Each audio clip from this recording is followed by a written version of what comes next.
Il y a à peu près 2 ans, le pape François consacrait ce qu'on appelle une encyclique, un texte envoyé donc encyclo, c'est-à-dire à la ronde, au monde entier, consacrait donc une encyclique aux questions de l'environnement et en même temps que de sa préservation, à la question d'une juste distribution ou redistribution des biens de cette terre, qu'il appelle dans cette encyclique, cette terre, notre maison commune. Ce texte s'intitule Laudato Si. Il est rédigé en italien, ce qui n'est pas la coutume pour un texte pontifical, d'habitude rédigé en latin. Mais c'est parce que le titre est emprunté à une prière célèbre de saint François d'Assise, Loué sois-tu, Laudato Si, ou saint François, dont vous savez que notre pape a pris le prénom pour prénom pontifical, saint François loue le frère soleil, la sœur lune et le reste de la création pour leur existence. Ce texte fut reçu un peu partout dans le monde, dans les milieux chrétiens ou non du reste, comme une espèce de charte en même temps que d'avertissement. Nous avons pensé dans cette paroisse qui est, vous le savez, en cours de refondation, on essaie de mettre ensemble nos communautés, en Guiens, à Silly, nous avons pensé faire de cette encyclique la matière de nos réflexions de carême, en invitant 3 semaines de suite une personnalité à s'exprimer à ce sujet. Aujourd'hui, nous avons le bonheur et la chance d'accueillir Madame Isabelle Stengers, qui enseigne à l'Université libre de Bruxelles. Chimiste de formation, scientifique donc de formation, Madame Stengers a développé son travail précisément autour de questions philosophiques qui sont aussi soulevées par cette encyclique.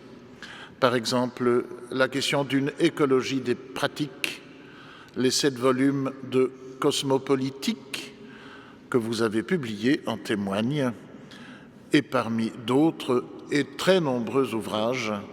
C'est une œuvre, à vrai dire, qui vous valut de recevoir, entre autres distinctions, le Grand Prix de philosophie de l'Académie française en 1993. J'ai à vous remercier à beaucoup de titres pour votre présence parmi nous ce soir, Madame. D'abord parce que vous êtes, avouez-le, assez rare dans les conférences. Ensuite parce que, a priori, et pour autant que cette différence reste aujourd'hui un peu pertinente, nous ne sommes pas tout à fait du même bord, si j'ose dire, comme on dit.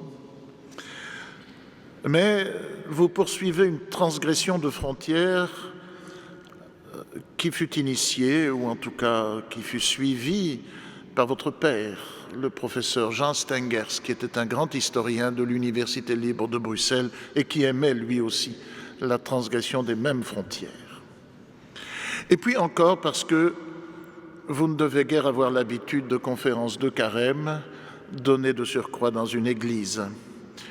Et qui plus est, comme vous le constatez, une église en chantier comme la nôtre. Mais est-ce que ce n'est pas précisément le modèle de toute église que d'être perpétuellement en chantier? Espérons-le d'une certaine façon. Enfin, et c'est peut-être le plus beau motif pour lequel je veux vous remercier, parce que c'est l'amitié qui nous vaut votre présence et que l'amitié est plus précieuse que tout. Voilà bien des titres donc pour vous remercier de cette présence, bien des titres pour nous demander avec vous si la honte finira par faire changer nos habitudes, et bien des titres pour écouter ce soir, Madame, votre leçon.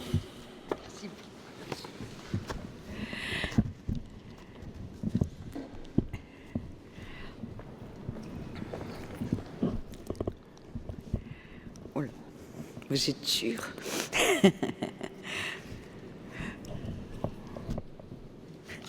J'ai reculé d'1 centimètre.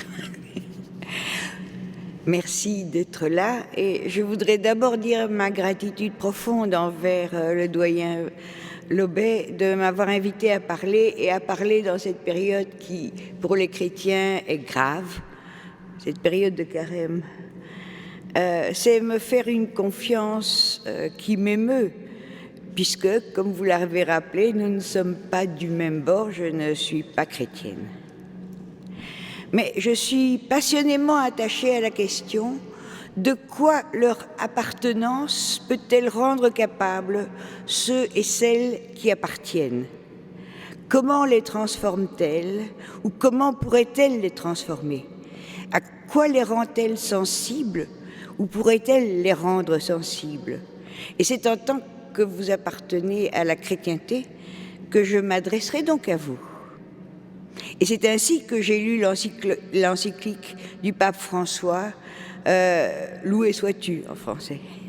Je l'ai lu avec respect, avec gravité en effet, avec émotion, car ce texte recherche passionnément à activer les ressources de la tradition chrétienne pour éveiller celles et ceux qui lui appartiennent à la capacité et au devoir de faire face à la dévastation de ce qu'il nomme notre maison commune. C'est une voix puissante qui se joint à toutes celles qui, aujourd'hui, chacune à leur manière, s'adressent à une question lancinante. Nous savons ce qui menace, mais ce savoir se double souvent d'un sentiment d'impuissance terrible. Nous savons, mais nous espérons qu'il ne s'agit que d'une crise, ou alors que les puissants s'entendront finalement et nous guideront, ou alors qu'un miracle technique arrivera. Nous savons et nous savons aussi que notre confiance en toutes ces choses-là est mal placée. Ceci n'est pas une crise. Parler, comme on le fait aujourd'hui, de la 6e extinction, c'est-à-dire de la disparition d'une majorité des espèces vivantes, ce n'est pas une crise. De tels épisodes ont marqué l'histoire de la Terre et elle a mis des milliers d'années, plus même parfois des centaines de milliers d'années à s'en remettre. Le désordre climatique, j'y reviendrai, n'est pas une crise. La question qui se pose est, en tout cas au présent, celle de la menace qui pèse sur l'habitabilité de la Terre, c'est-à-dire sur la Terre comme maison pour les humains et aussi pour beaucoup d'autres êtres vivants. Et puis il y a aussi, et cela fait partie de cette crise, enfin de cette non-crise, de ce que j'appelle désastre, cette inégalité criante entre les humains. Oui, les animaux, les plantes, les insectes qui sont menacés disparaîtront en silence. Mais les humains luttent pour survivre, ils ont toujours bougé, ils migrent. Et aujourd'hui, les murs poussent pour les rejeter, les maintenir dans la misère.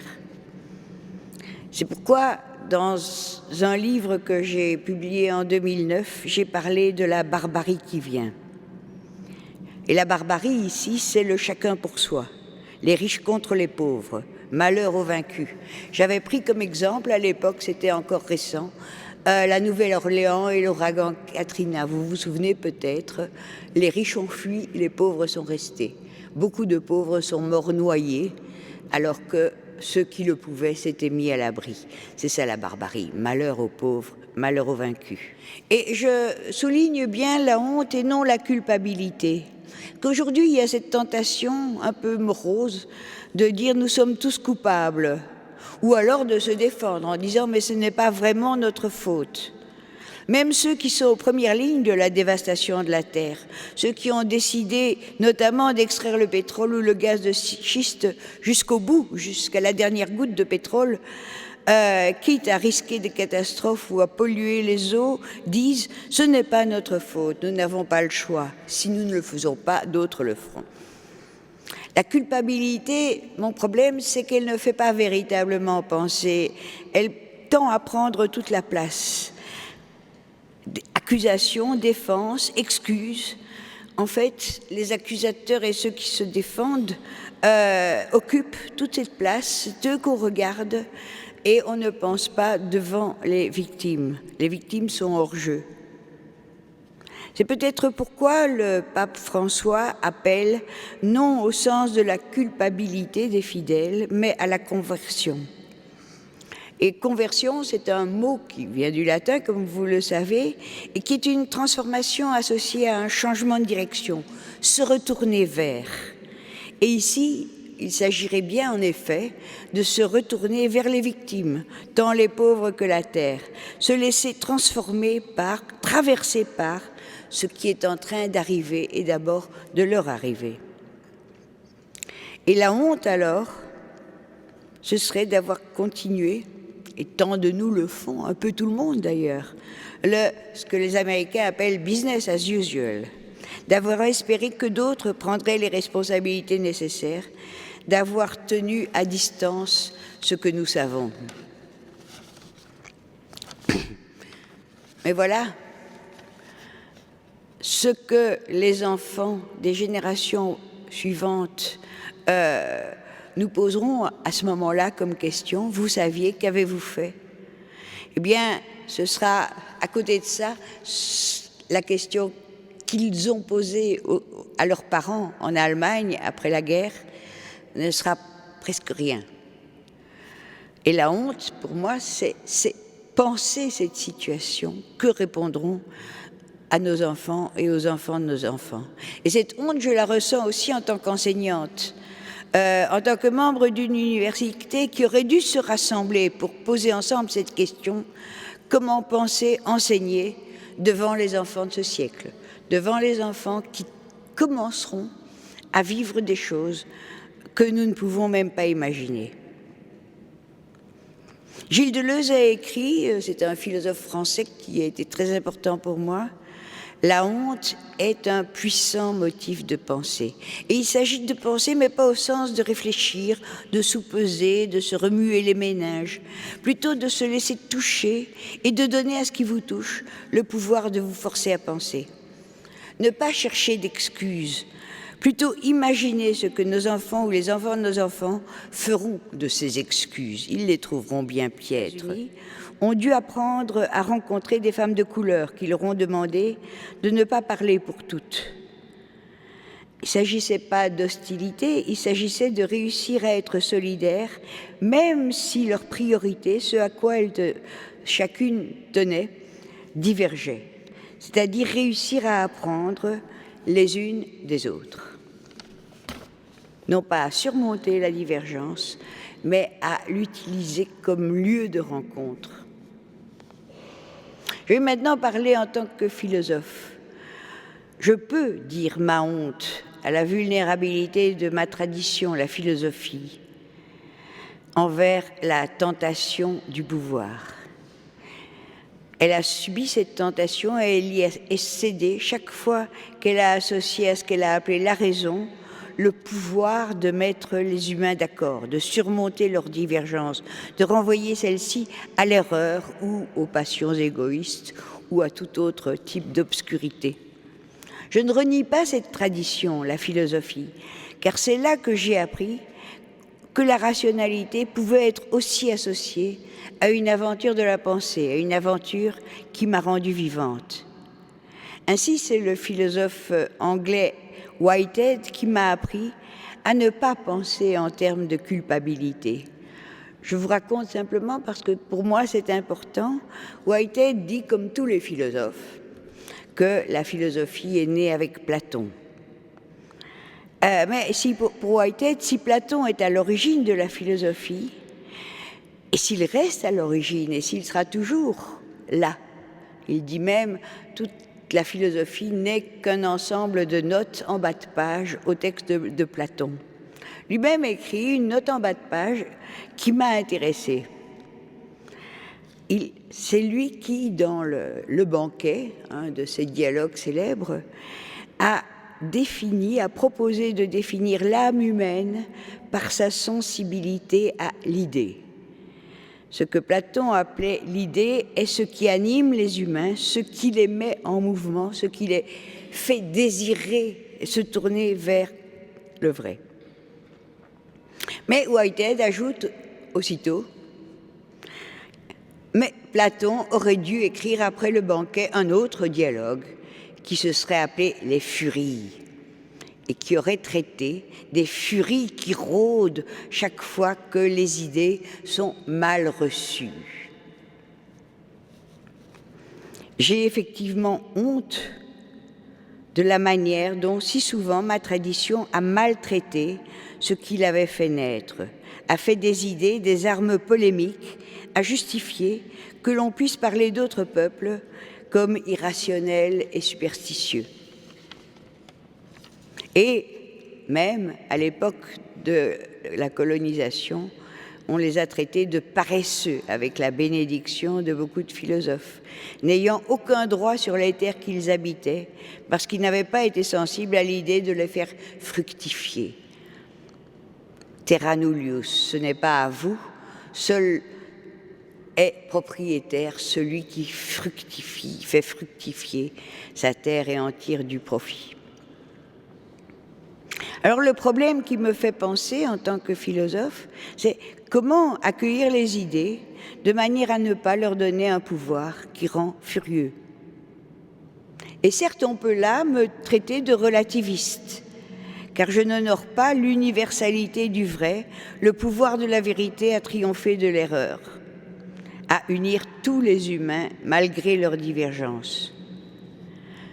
Le problème, c'est que mes collègues à l'ULB, qui ne sont pas chrétiens, dénoncent le relativiste, comme le pape François le fait dans son encyclique, avec des arguments que l'on pourrait dire furieux.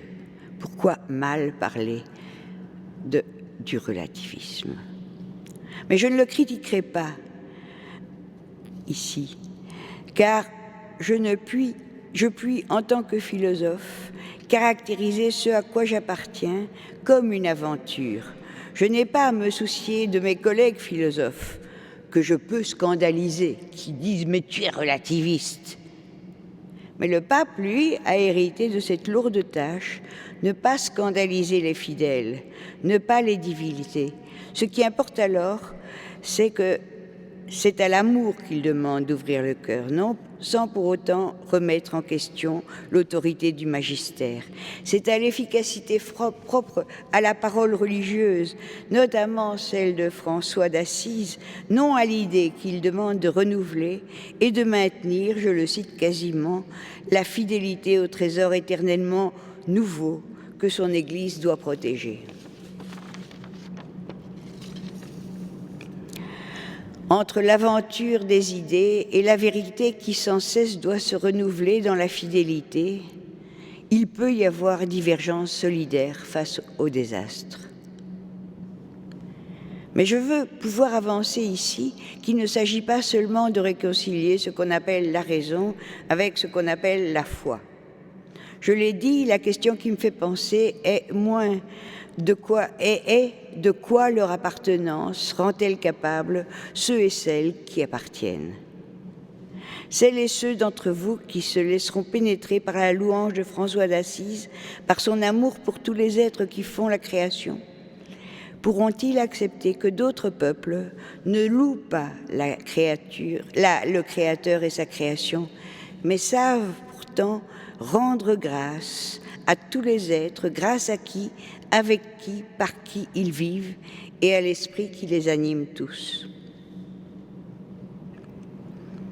De fait, quelles que soient nos divergences, quel que soit le problème que nous pose à tous, philosophes et chrétiens, notre passé largement commun et les crimes qui le marquent, de fait, nous sommes tous aujourd'hui face au désastre. Et nous savons tous que ce désastre, comme le dit le pape, est inséparablement écologique au sens de la nature, au sens usuel, la terre est ravagée, social au sens où l'injustice des inégalités augmente dans l'indifférence des puissants, mais aussi souvent dans la nôtre aussi, et désastre mental au sens et là je voudrais le souligner parce que ça va être important pour moi, au sens où nous acceptons que l'on décrive les humains comme fondamentalement égoïstes, attachés à leurs intérêts immédiats, irresponsables. Nous avons laissé, les philosophes, nous avons laissé dire quelque chose qui nous condamne, qui dit que tout est normal puisque, je veux dire, c'est la réponse à la nature humaine que la situation qui règne aujourd'hui. De fait, juste pour vous dire entre nous, c'est quand je me suis rendu compte à quel point nous étions atteints du point de vue de nos facultés à dire mais comment ose-t-il nous dire ça, comment ose-t-il s'adresser à nous comme ça, que j'ai commencé à me politiser, enfin, à m'intéresser à la politique. Pourquoi ? Et c'était notamment à cause, dans le temps, mais ça commençait déjà, de la question des chômeurs. Nous étions entrés dans une crise où on pouvait dire que le sous-emploi était structurel et d'ailleurs entretenu par la machine économique. Licencier des ouvriers, des travailleurs, c'est faire augmenter les actions en bourse, c'est une manière de gagner de l'argent. Et commençait aussi en même temps l'idée que les chômeurs devaient être soupçonnés de n'être que des paresseux. Il fallait les surveiller, il fallait les activer. Et la possibilité d'entendre cela malgré ce que nous savions et de l'accepter m'a donné la mesure du fait que ceux qui nous gouvernent se fiaient à notre incapacité à penser et à dire « mais pour qui vous prenez-nous de nous dire des choses pareilles ?» C'est ce que j'appelle le désastre mental. Et il continue toujours. Nous savons que la croissance menace, la croissance indéfinie menace toute vie sur Terre, mais tranquillement, on nous annonce à la TV ou à la radio, la croissance repart, les ménages se remettent à consommer. Alléluia, si je peux dire. Alors, résister pour moi, c'est-à-dire parler de ravage au sujet de ce qui nous arrive, c'est refuser de dire que tout cela est normal, que les gens sont malheureusement comme ça, que les gens sont égoïstes, passifs, indifférents à ce qui arrive aux autres. C'est refuser cela, c'est penser que ces gens appartiennent à ce monde ravagé, sont ravagés en même temps que ce monde. Ça ne veut pas dire que je basculerai dans l'utopie où chacun deviendrait tout à coup et serait par nature attentif ou inventif dans ses relations avec les autres et avec soi-même et avec le monde. Non, mais c'est ne pas céder sur ce point. Nous ne savons pas ce dont les humains peuvent devenir capables. Ce que nous connaissons est le produit de ravages multiples, où ils ont été séparés de leur capacité à créer des vies dignes d'être vécues, c'est-à-dire des vies où se tissent des liens de solidarité, d'interdépendance, de coopération les uns avec les autres. Et cela, par exemple, depuis l'école, où s'entraider, ça s'appelle tricher, c'est-à-dire où on sélectionne les bons et où on tient pour acquis que ceux qui échouent, eh bien, ne méritaient pas de réussir. Le mérite. Ce que nous avons appris, ce avec quoi je tente de penser, c'est que cette capacité à coopérer, cette capacité à se lier, cette capacité à travailler ensemble et à produire du sens ensemble, eh bien, que cette capacité doit être cultivée, doit être nourrie, d'où cette possibilité de ravage, et que la destruction est terriblement facile, la destruction de cette capacité. Il n'y a rien de plus facile, on peut même le faire sans le savoir, il n'y a rien de plus facile que de susciter la méfiance envers soi-même et envers les autres. Il n'y a rien à faire, le désespoir du « cela ne nous regarde pas »,« cela me dépasse », etc. Tout ça, c'est très facile à créer c'est la terrible asymétrie entre ce qui doit être nourri, ce qui doit être protégé, ce qui doit être cultivé, et ce qu'on peut détruire sans même le savoir, et certainement sans pouvoir le régénérer à volonté. Les activistes américains qui résistent face au désastre, face à la destruction qui menace notre maison commune, ont un beau mot à ce sujet, au sujet de ce qu'il faut faire face à ce désastre et cette destruction. Ce mot, c'est reclaim, mot anglais. Mais vous l'entendez derrière, il y a le mot réclamer, réclamation. Sauf qu'ici, reclaim, cela veut dire tout à la fois se réapproprier ce dont nous avons été séparés et guérir de cette séparation. À la fois lutter contre la séparation et inventer, expérimenter les moyens d'oser penser et sentir les uns avec les autres, grâce aux autres, au risque des autres. Donc eux, ils tiennent les deux bouts, c'est-à-dire réapprendre à cultiver, récupérer, guérir et lutter contre l'injustice, contre la destruction de ce qui nous lie. Et oser penser ici, ce n'est pas abstraitement, pas sur le mode de la généralité. Il faudrait que les gens s'entendent, il faudrait qu'ils mettent de côté leurs désaccords, il faudrait que les citoyens, nous citoyens serions bons, paraît-il. Non, il s'agit pour les activistes et pour moi aussi de donner aux situations que nous vivons le pouvoir de nous forcer à penser, de nous faire penser ensemble, sentir ensemble. Comment ici faisons-nous pour être écoutés? Non pas demander qu'on nous écoute, mais se demander comment faisons-nous pour être écoutés? Qu'est-ce que cela demande que nous soyons écoutés, que nous nous réapproprions la capacité de nous faire écouter? Il y a là, dans cette idée de reclaim, quelque chose de l'ordre d'une spiritualité. Et parfois, ce qu'ils mettent au point me fait un peu penser à une spiritualité particulière, celle des amis que nous avons appelés les Quakers. Et ils s'appelaient eux-mêmes les Friends, amis. Pourquoi? Parce que les Quakers, ce qu'ils apprenaient, c'était à faire silence ensemble pour entendre ce que le monde leur demandait, comme les activistes tentent d'entendre ce que leur époque et leur situation leur demandent. Ils tentaient, en faisant silence, de se rendre capables d'entendre ce qui leur était demandé. Et ce n'était pas leurs idées qui leur venaient. Ils ne diraient jamais « j'ai une idée ». Ils diraient « notre tâche est d'accueillir ce qui nous vient ». Eh bien, on peut dire que ce qu'ils ont entendu, ce qu'ils ont accueilli, ça leur fait un palmarès assez respectable. Ils ont été les premiers à pratiquer l'égalité des sexes.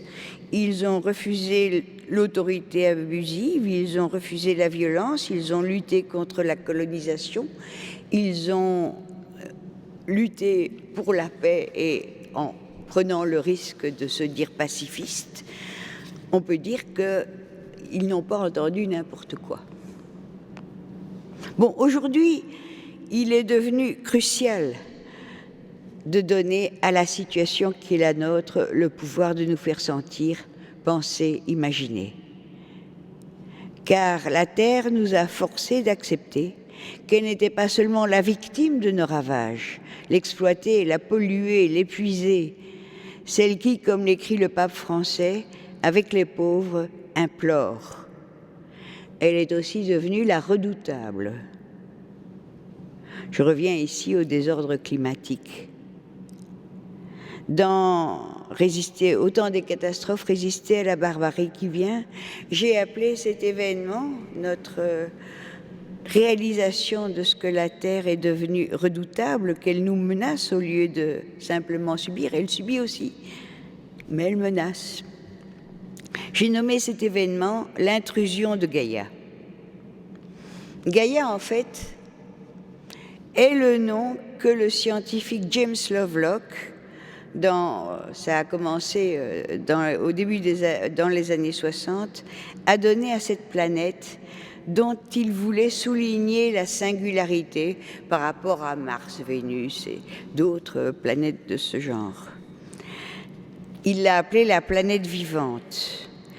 Et pas seulement au sens où elle a vu apparaître la vie, mais au sens où elle est ce qu'elle est parce qu'elle est habitée par des vivants, parce que les vivants ont contribué à la rendre habitable.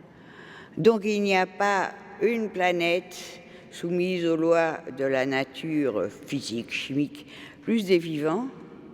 Ce sont les vivants qui ont travaillé la Terre et sans lesquels nous n'aurions ni océan, ni atmosphère respirable, ni sol fertile.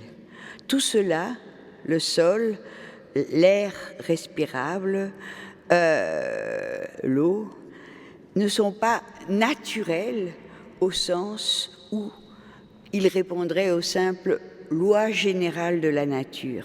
Anecdote de ce point de vue-là, ça remontait justement au début de la conquête spatiale. La NASA avait demandé à Lovelock s'il y avait des moyens de repérer, de loin évidemment, s'il y avait de la vie sur Mars. Et Lovelock leur a rendu un rapport en disant « Pas besoin d'aller y voir ». Dommage, la NASA voulait des sous pour aller sur Mars. Pas besoin d'aller y voir, nous pouvons le savoir d'ici.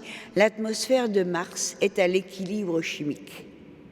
C'est-à-dire, elle répond aux lois générales de la chimie. Et notre atmosphère ne l'est pas du tout. Notre atmosphère, si on le prenait tel quel, indépendamment des vivants qui respirent, eh bien, notre atmosphère serait un miracle, une anomalie par rapport aux lois générales. Donc, ce sont les vivants qui font de la planète, de l'atmosphère, quelque chose de spécial. Sur Mars, c'est pas spécial, donc il n'y a pas de vivants. Donc, vous voyez que ce qu'on appelle la nature, c'est pas des lois générales, c'est le résultat d'un processus de création pendant des centaines de millions d'années, voire des millénaires, d'un processus auquel les vivants ont participé. Les vivants ont participé à l'invention de ce qui leur permet de vivre, et c'est ce que Lovelock signalait en nommant cette planète vivante, cet être singulier qui a une histoire, qui n'est pas simplement loi de la nature, Gaïa. Mais Gaïa est aussi le nom d'une déesse ancienne, grecque, celle qu'honoraient les peuples paysans, en fait, avant ceux qui savaient qu'ils étaient dépendants de la terre et de ses caprices, ou pas caprices, avant que les gens des villes ne s'adressent aux dieux de l'Olympe qu'il est possible de séduire, de flatter, d'amadouer, de fléchir. Gaïa n'est pas sensible aux prières humaines. Gaïa est, de ce point de vue-là, redoutable, effectivement. Mais Gaïa est aussi le nom que, après Lovelock, beaucoup de climatologues ont donné à ce qu'ils étudiaient.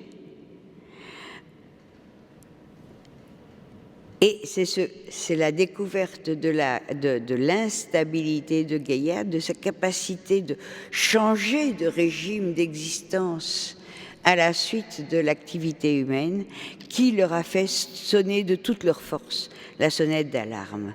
Attention, ce qui nous semblait naturel, cette terre accueillante aux humains et à tant d'autres animaux, au climat plus ou moins stable, nous sommes en train de la déstabiliser, de perturber profondément son régime d'existence qui dépend et a toujours dépendu de l'activité des vivants, mais notre activité pourrait bien faire muter ce régime et rendre la planète inhospitalière, transformer de manière brutale et peut-être irréparable ce que nous avions tenu pour acquis, pour naturel.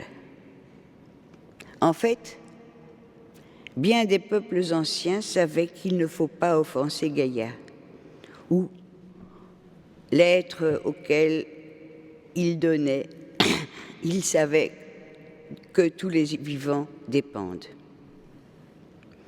Ainsi, j'ai été très frappée par ce texte. C'est un Indien, membre d'une Première Nation du Canada, expliquait lors d'un procès où il défendait les droits de son peuple que chez eux, lorsqu'une décision qui engage l'avenir doit être prise, ils battent le tambour pour appeler tous les êtres qui participent à leur vie et en présence desquels la décision doit être prise. Ils battent du tambour aussi à beaucoup d'occasions pour aider ce monde à continuer, à se maintenir dans l'existence. Et il concluait: pourquoi ne vous joignez-vous jamais à nous pour battre le tambour, pour aider le monde à continuer? Pour les peuples anciens, pour beaucoup de peuples anciens, non chrétiens, la continuité du monde n'était pas donnée. Ils vivaient au contraire en acceptant la précarité, un mot qu'Olivier Hoffmann, ici présent, l'ami qui nous a mis en contact, m'a appris à penser. Leur devoir à ces peuples, leur art de vivre et de penser, impliquait le souci des relations avec tous les êtres qui participent à son maintien. Nombreuses sont les voix d'ailleurs qui ont prédit que les Blancs, avec leur mépris, leur ignorance, leur arrogance, allaient provoquer la fin du monde. Mais pour nous, Gaïa, en tant que susceptible de répondre de manière redoutable à nos activités, au lieu de la subir, fait intrusion. Pour nous, il y a intrusion de quelque chose auquel nous n'étions pas préparés, que nous n'avions pas prévu, que nous n'avions pas pensé contrairement aux autres. Et je dirais, par rapport auquel nous sommes mal équipés. D'où cela fait intrusion. Que faire? Comment penser cette situation? Alors que ce qui était plutôt normal de penser, c'était que la nature était le décor pour des actions dont les seuls vrais auteurs étaient les humains. Aujourd'hui, plus que jamais, il nous faut penser à la fois à tous ceux qui sont et seront victimes du désordre que nous avons déclenché. Et ici, les peuples pauvres seront les plus exposés, et apprendre comment vivre avec cette puissance redoutable que nous avons activée et que j'ai appelée Gaïa. Au sens où donner un nom, c'est aussi s'obliger à penser. S'obliger ici à dire « il y a intrusion, nous ne l'avions pas prévu, nous sommes en désarroi, mais il y a intrusion ». Et penser qu'il ne s'agit pas d'une crise, d'un mauvais moment à passer. Serrons les dents, on s'en est toujours tiré. Pour les siècles à venir, même si nous pouvons réduire ce qu'on appelle le taux d'émission des gaz à effet de serre, mais ceux qui ont lu l'encyclique sont déjà au courant, pour les siècles à venir, même si nous réussissons à, en tout cas, cesser de les laisser exploser, nous devrons de génération en génération vivre avec les conséquences de ce que nous avons provoqué. Nous ne sommes pas prêts. Malgré la puissance de nos techniques, nous sommes moins bien équipés que jamais peut-être face à cette épreuve.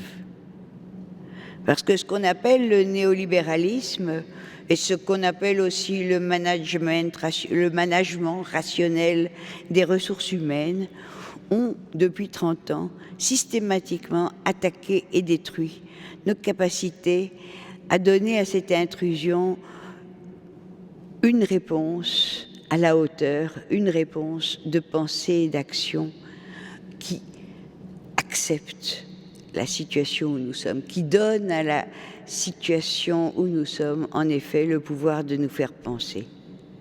Ça concerne les sciences. La nouvelle génération des chercheurs s'habitue maintenant à devoir travailler pour l'innovation et pour la croissance. Nous aurons besoin de sciences, mais nous avons besoin d'autres scientifiques que ceux qu'on a formés aujourd'hui.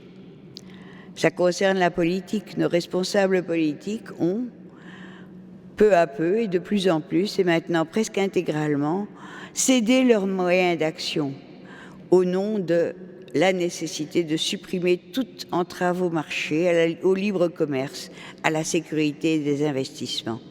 Ils ont perdu le gouvernail, ils ont cédé le gouvernail au marché.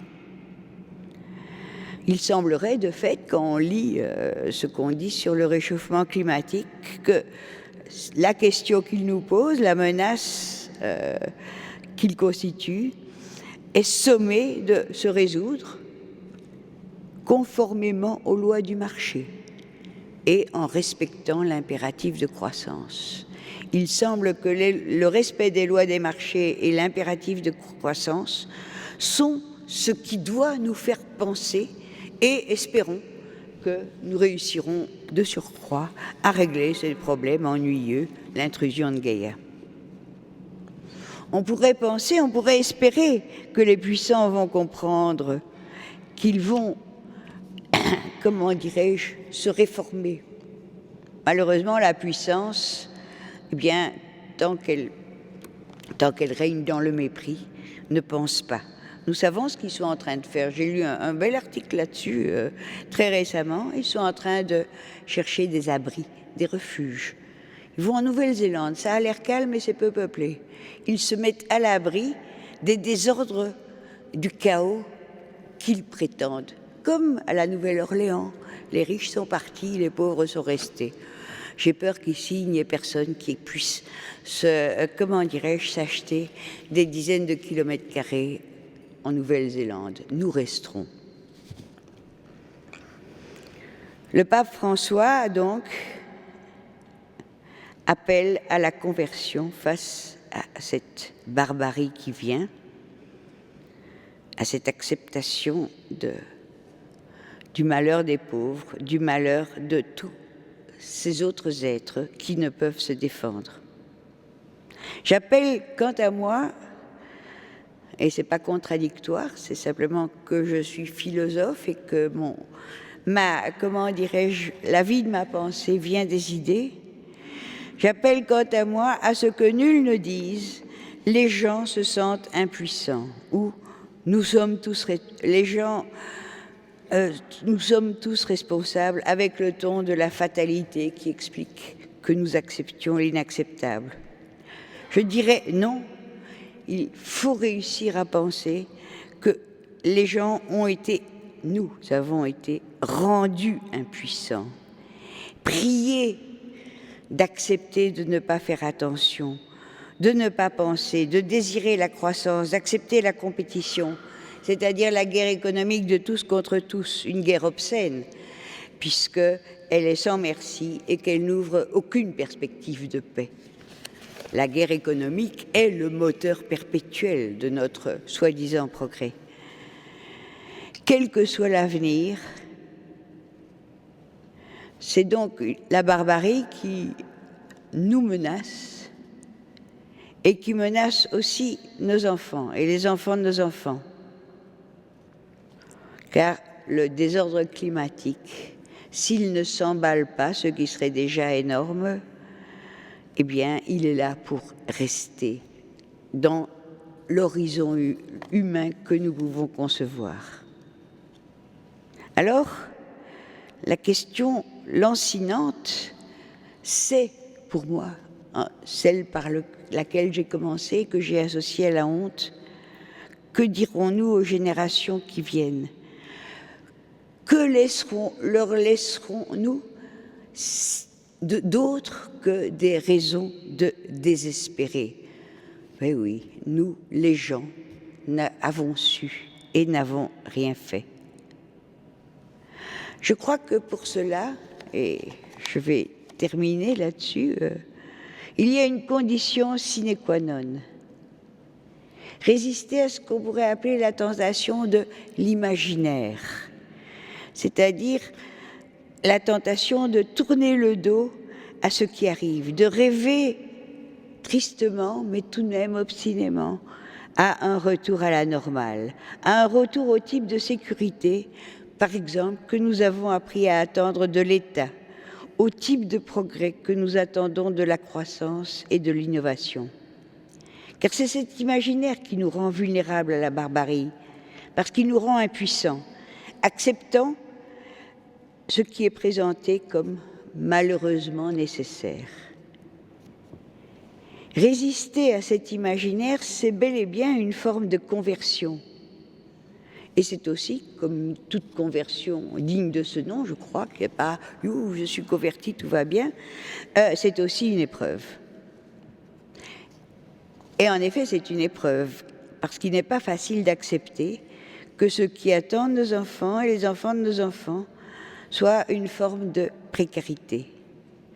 Il n'est pas facile de consentir à un avenir où nous ne nous définirons plus comme des espèces d'ayants droit, ayant titre à, mais comme des êtres qui dépendent les uns des autres, comme tous les habitants de cette terre. C'est cela qui demande ce que j'ai appelé « reclaim », savoir qu'on a été rendu malade et qu'il s'agit tout à la fois de guérir et de lutter contre ce qui rend malade, contre ce qui nous rend impuissants face à cette barbarie qui vient.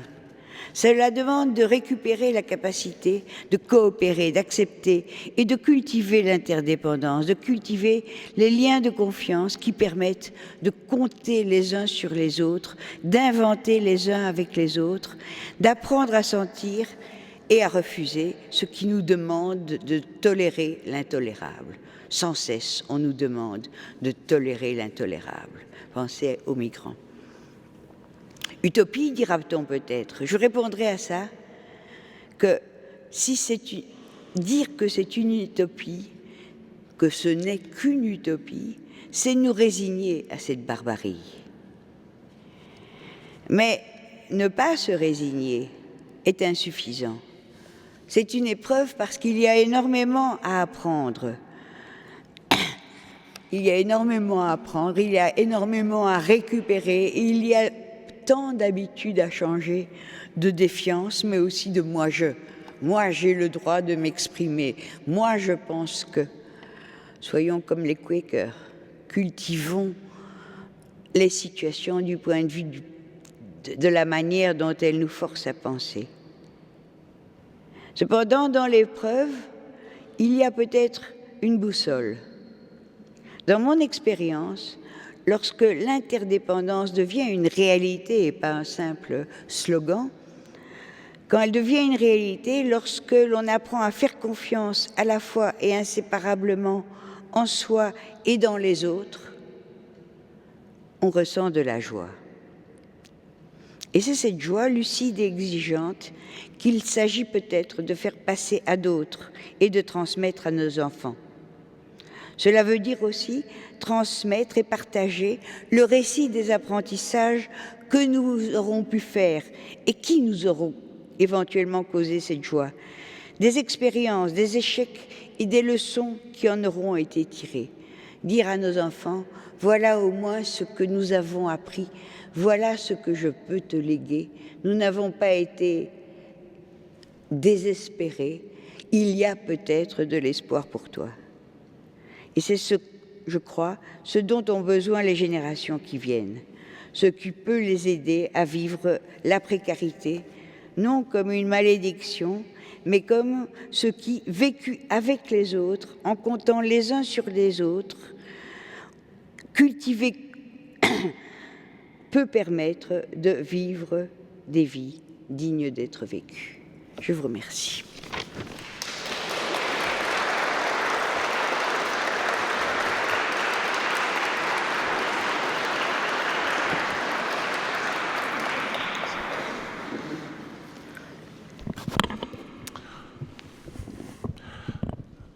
Merci beaucoup, Madame Stengers, pour cette belle leçon de vie et de vivant. Vous nous avez parlé avec gravité, d'une situation qui est grave, mais aussi vous nous avez parlé avec espoir. Et en ce temps, pour les chrétiens du Carême, ce sont deux éléments qui ne sont pas contradictoires. Vous nous avez parlé de précarité et il me plaît de penser que le mot en latin fait référence aussi à quelque chose qui a affaire à la prière. Précare, et c'est prier aussi. La précarité suscite aussi quelque chose qu'on peut appeler la prière, ou comme on veut la nommer. Merci en tout cas pour ces réflexions. Je crois que chacun va les méditer. Dans l'immédiat, nous nous donnons un petit moment de pause pour que les personnes qui le souhaitent puissent écrire sur un morceau de papier qu'on va leur donner l'une ou l'autre question ou réaction à vos propos, et qu'ainsi vous puissiez, en faisant un choix, un tri ou un rassemblement, y répondre pendant la deuxième partie de notre entrevue de ce soir. Merci beaucoup. Nous commençons par deux questions qui se rejoignent. On demande à Madame Stengers de développer le lien ou le rapport entre la crise de la démocratie et le dérèglement climatique. Et puis une autre question qui va dans le même sens, on dit la masse est prête à la conversion écologique, mais pas nos dirigeants, qui sont plus lents à redresser le gouvernail. Bon, le rapport entre démocratie et situation où nous sommes, crise écologique, encore une fois, triplement déployée, est un rapport compliqué et important parce que pour beaucoup, notre impuissance est le signal que la situation est trop grave pour se fier à la démocratie. C'est-à-dire, ils imaginent plutôt un gouvernement des experts. Et c'est un gouvernement que je redoute beaucoup, parce que ce sera un gouvernement qui aura à terme le pouvoir de déterminer qui a le droit de vivre et qui ne l'a pas, qui mérite de vivre, étant donné que chaque vie est synonyme d'émission des gaz à effet de serre. Je me méfie de la bureaucratie des experts. En revanche, je dirais que la démocratie est une expérience qui n'a pas véritablement commencé, ou alors qui a commencé par moments, mais qui reste, comment dirais-je, qui ne s'est pas donné comme première valeur de favoriser, de créer des situations où justement les citoyens prennent en main leur pouvoir de penser et de se préoccuper ensemble de l'avenir. Ce sont plutôt des situations caricaturales par rapport à ce qui s'appelle penser. Je suis très intéressée par le fait que, quand on leur en donne l'occasion, des citoyens, notamment tirés au sort, c'est-à-dire n'étant pas choisis par leur mérite, n'ayant pas à défendre leur légitimité, non, tirés au sort même, mis dans des conditions où ils peuvent penser ensemble, sont souvent plus sages et plus lucides et plus curieux que les experts. Ça s'est passé en France à propos du traitement des déchets nucléaires. Ce sont les citoyens qui ont pris au sérieux que ces déchets allaient rester dangereux pendant des dizaines de milliers d'années, parfois 100 000 ans. Comment allons-nous transmettre que c'est dangereux? Comment pouvons-nous nous faire une idée? Et ils ont pris ça extrêmement au sérieux et ils ont fini par dire à la grande fureur de l'organisme qui disait « on a résolu le problème, on va le faire », on devrait peut-être encore prendre le temps de penser. On a encore le temps, mais penser sous cette exigence-là. Donc une démocratie qui cultive avant tout comme sa première valeur les situations où les gens peuvent devenir capables de penser, de poser les problèmes ensemble et non pas d'accepter des problèmes tout faits sur lesquels on leur demande de voter alors que, comment dirais-je, ils ne l'ont pas travailler ensemble, bien, enfin, je ne sais plus comment j'ai commencé ma phrase, mais c'est cette démocratie-là, nous en avons vitalement besoin, désespérément besoin, justement pour échapper à ceux qui disent la démocratie, et qui croient qu'ils savent ce que c'est, est incapable d'être à la hauteur de la situation. Donc, il s'agit plutôt de réclamer une démocratie au sens, et là je rejoins quelque chose d'autre, la boussole, hein, au sens où on prend pour boussole ce qui se produit quand des gens ont trouvé les moyens de véritablement penser ensemble, poser les problèmes ensemble. On dit que les citoyens qui, après avoir travaillé des tas de week-ends ensemble pour autour de la question, celle des déchets nucléaires par exemple, qui leur était posée, pleuraient de ne plus pouvoir vivre ça, pleuraient de ne plus pouvoir rencontrer, revivre cette joie de se sentir devenir intelligent et lucide grâce aux autres et avec les autres, et pas contre les autres ou malgré les autres. Il y avait là une inversion dont il gardait une... Et c'est la culture de cette inversion, partout, qui pour moi est la boussole que je proposais. Alors, la terre est à personne, les fruits de la terre sont à tout le monde.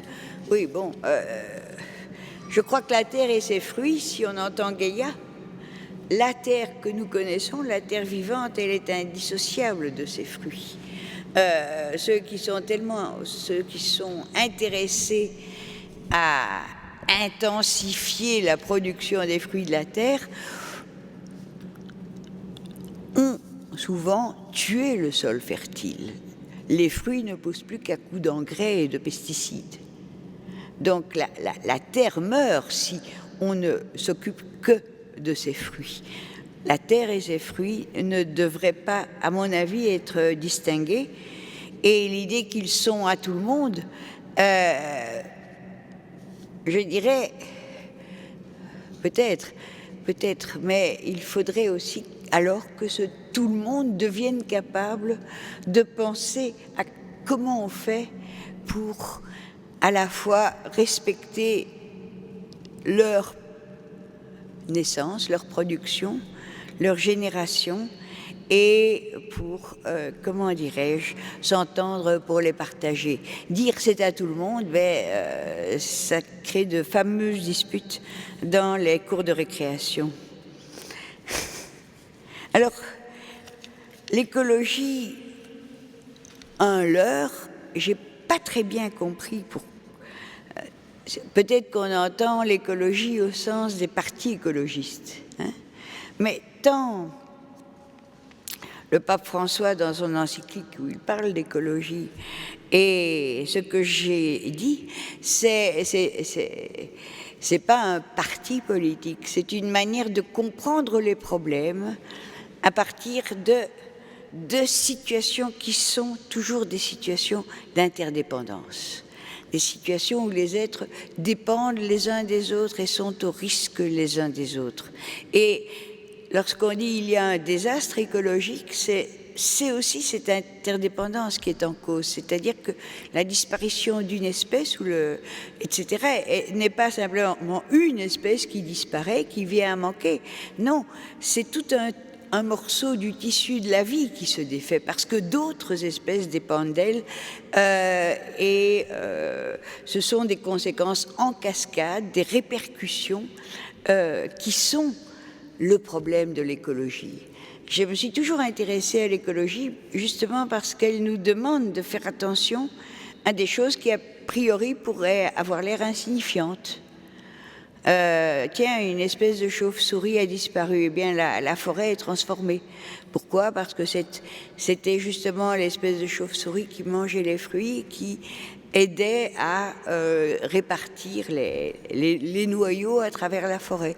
La forêt n'est plus ce qu'elle était alors que cette espèce semblait insignifiante. C'est-à-dire, l'écologie est une science qui demande de faire attention, qui demande de comprendre comment les êtres ont besoin les uns des autres et sont au risque les uns des autres.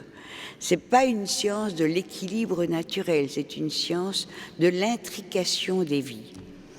Et donc, je ne sais pas comment elle peut être un leurre. Bon, la robotisation et l'intelligence artificielle, c'est le genre de science privilégiée ou d'innovation privilégiée pour la croissance, etc. Donc, ça fait partie, ça n'a pas de rapport avec l'écologie, mais ça a beaucoup de rapport avec les raisons pour lesquelles nous ne sommes pas bien équipés pour, comment dirais-je, répondre à l'intrusion de Gaïa, parce que nous privilégions...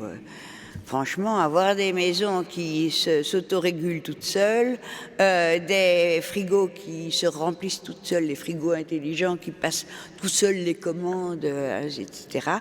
Toutes ces formes de vie où on gagne du temps et où on perd, où on devient dépendant de techniques, où on perd ses capacités de vivre avec d'autres, non ? Tout se fait tout seul derrière notre dos, sans qu'on ait à faire attention.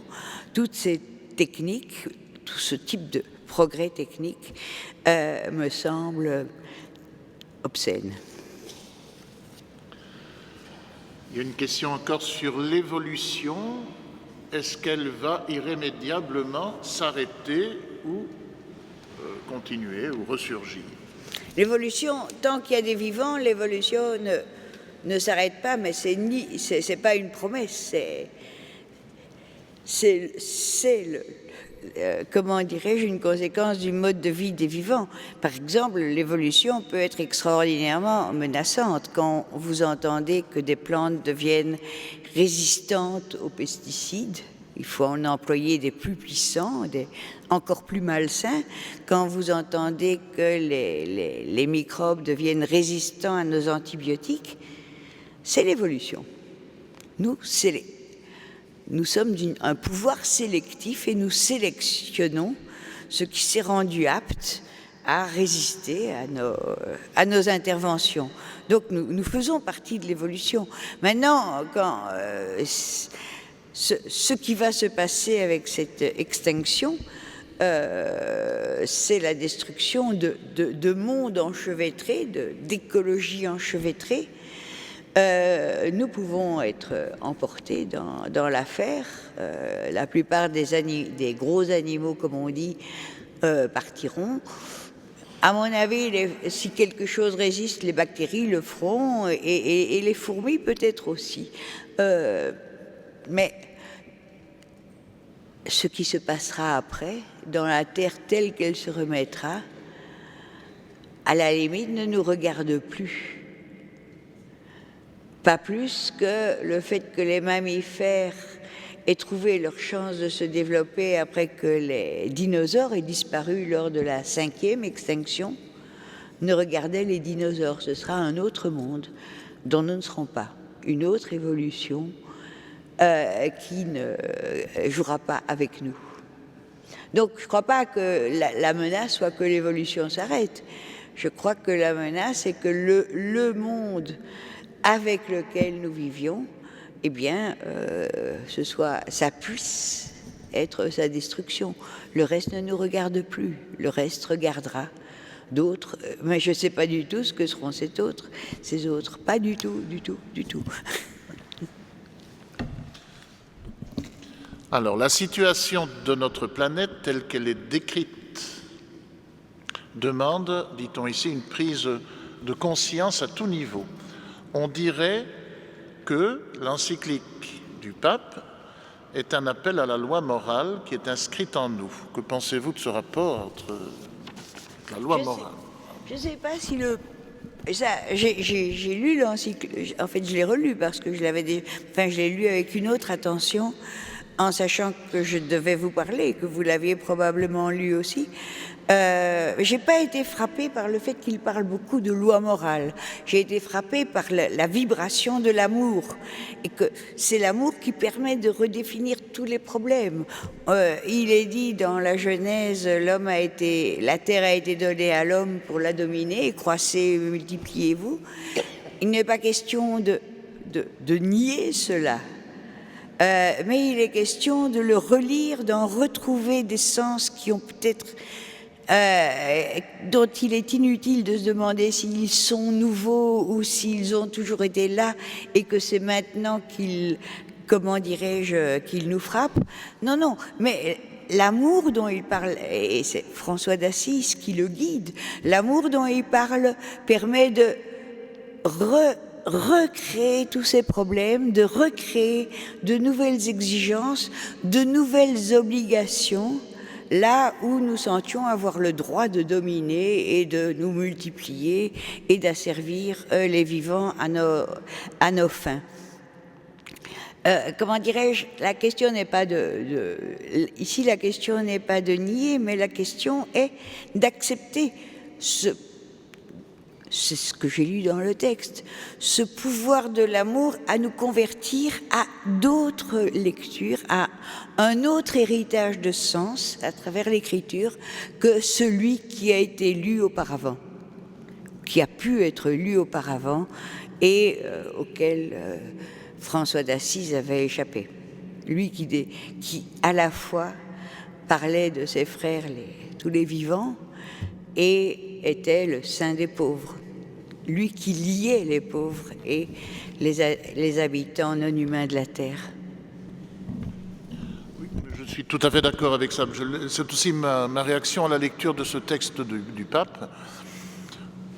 Le chapitre qui m'a semblé le plus intéressant dans ce texte, c'est le chapitre biblique, parce que, au fond, les autres, le pape reprend ce qu'on entend et lit à peu près partout maintenant, l'urgence d'une conversion à cette écologie totale, etc.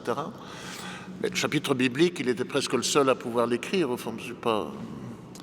Et j'ai été frappé par le fait qu'il ne fasse pas tellement appel, en effet, à la morale, mais à l'amour. Et à une relecture venant de l'amour, en effet. Et par exemple, l'exemple que vous donnez est très significatif. Hein. Combien n'a-t-on pas mésusé du mot de la Genèse, soumettez la terre et dominez-la, ce que le Créateur dit à l'homme quand il l'a créé, et combien ça peut être dangereux en effet. Et le pape dit, mais tous les mésusages que l'on a fait de cette formule, et combien il faut revenir à une lecture de la Bible à partir des convictions qui sont aujourd'hui les nôtres de l'urgence de la conversion dont nous avons parlé. Ça, et avec cette certitude que cet amour qui doit nous guider dans cette lecture, il n'est pas nouveau, c'est lui qui est l'éternité. C'est lui qui est la source éternelle de nos relectures. Tout à fait. Une dernière question. Permettez-moi de vous demander de nous réexpliquer ce que vous évoquiez par « on nous demande sans cesse de tolérer l'intolérable ». Et vous sembliez faire allusion aux migrants, mais je ne sais pas si c'était lui. Ça a commencé avec Michel Rocard qui ne savait pas ce qu'on allait faire de ce qu'il disait. Nous ne pouvons pas accueillir toute la misère du monde.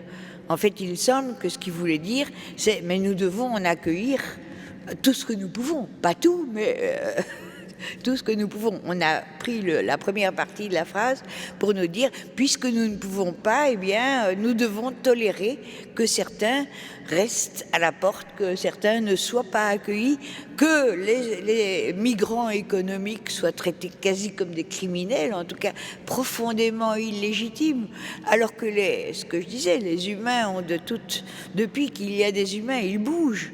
Toute l'histoire de l'humanité, c'est l'histoire d'une espèce qui se répand jusqu'en Australie. Vous vous rendez compte? Sortis d'Afrique, ils vont jusqu'en Australie en quelques dizaines de milliers d'années. Et c'est cela que nous voudrions bloquer parce qu'il nous dérange.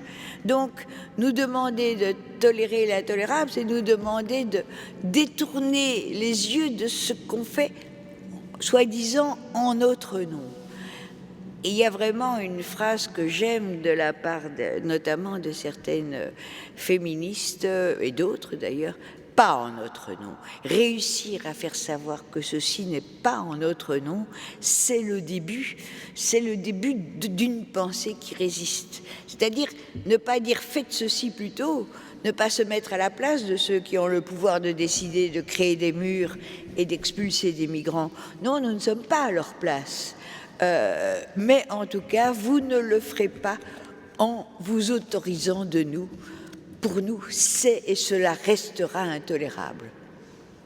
Donc, je crois que le malheur du temps, c'est que on tente de nous habituer à l'intolérable, c'est-à-dire à ce que j'appelle la barbarie. On tend à dire c'est malheureusement nécessaire, et à mesure que notre sens de non, ça va pas, c'est intolérable, comment dirais-je, se défait sous cette insistance permanente, à mesure que ce sens de l'intolérable, qui n'est pas une loi morale, hein, qui est un cri, non, ça ne va pas en notre nom, se défait, la barbarie monte. Et c'est le problème auquel je pense quand je pense aux générations futures. Si nous ne leur laissons que des raisons de se soumettre et comment dirais-je, et de désespérer, ils seront sans défense, encore plus que nous qui avons des souvenirs. Beaucoup d'entre nous ici ont des cheveux blancs, nous avons des souvenirs d'autres temps. Eh bien, ils seront plus sans défense que nous ne le sommes aujourd'hui. Face à cette barbarie. Merci beaucoup pour ce partage de réflexion, l'urgence en même temps de vos propos qui nous mobilisent et nous invitent à nous convertir. C'est après tout un propos tout à fait quadragésimal du temps du carême.